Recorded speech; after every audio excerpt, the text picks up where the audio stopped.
মহিলা 300 টাকা কিছু চিনে আছে নাকি?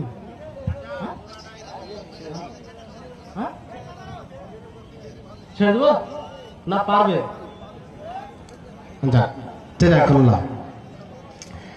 তো আমাদের বিহারে নীতিশ কুমার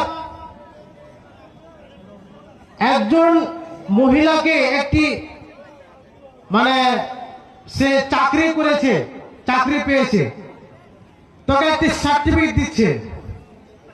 তো সার্টিফিকেট যখন দিতে গিয়ে ভিডিও করছে, তো সে সময়তে মাশাআল্লাহ জাযাকাল্লাহ আর 6 জন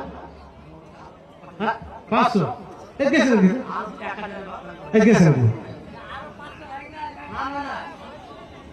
কি করে